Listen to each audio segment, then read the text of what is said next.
Psaume 72, verset 12. Car il délivrera le pauvre qui crie et le malheureux qui n'ont point d'aide. Être naïf, c'est être candide, c'est continuer à faire confiance aux hommes en attendant de ce qui est bon. Mais en regardant en nous-mêmes, y a-t-il quoi que ce soit de réellement bon? Les autres peuvent-ils vraiment se reposer sur moi? Même en sachant que ce n'est pas le cas, persister à croire que les autres sont meilleurs que soi, qu'ils auront la volonté et la capacité de nous secourir, voilà bien ce qui est la naïveté. Ce n'est guère différent que de fermer les yeux et d'ignorer la réalité. Et pourtant, si nous continuons à attendre du bien des hommes à tout et nous appuyer sur eux, c'est bien souvent parce que nous ne voyons pas d'autre issue. C'est comme l'ombre qui se noie et s'arrive désespérément à une brindille.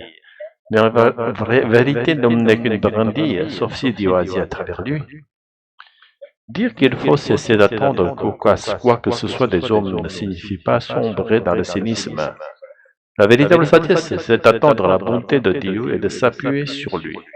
C'est regarder ceux qui, comme moi, mènent une vie éprouvante à travers la bonté et la puissance de Dieu que le Saint-Esprit donne à ceux qui croient en Jésus, c'est prier pour que cette puissance du Saint-Esprit coule à travers moi, vers ceux qui m'entourent, afin qu'ils goûtent aussi à la bonté et l'aide divine.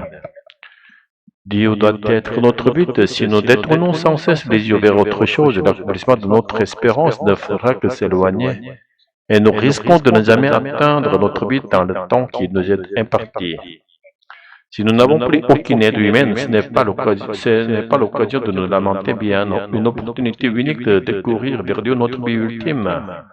Dieu a permis Satan ravisse de tous les biens de Job, c'est juste qu'il aimait, qui pourtant jouissait de toutes les bénédictions de la terre. Ce n'était pas pour le punir, mais pour lui offrir une rencontre véritable avec Dieu.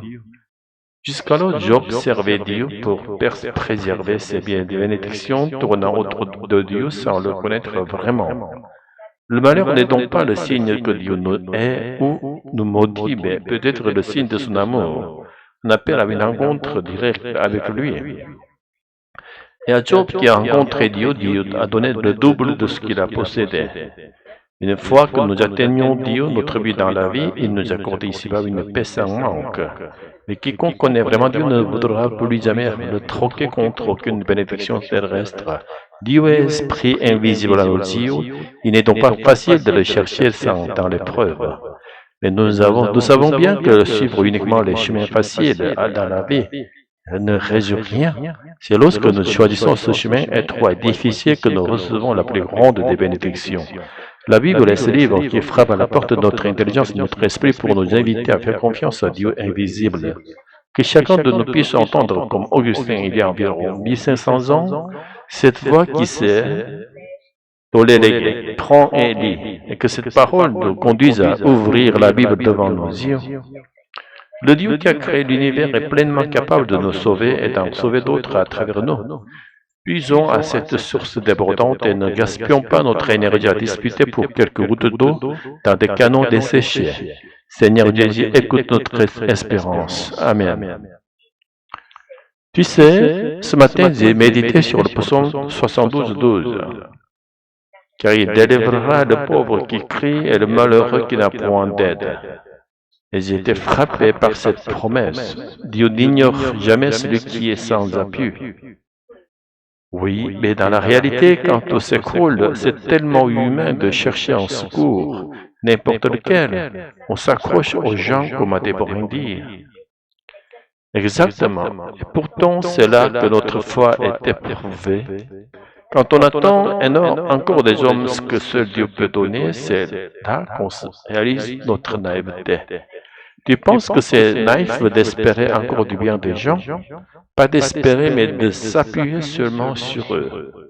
Nous-mêmes, on sait bien qu'on est faible. Pourquoi les autres seraient-ils notre salut? À un moment que Dieu n'agisse à travers eux. C'est vrai, j'ai souvent été déçu, mais je crois que j'ai aussi trop attendu de ce que je devais attendre de Dieu.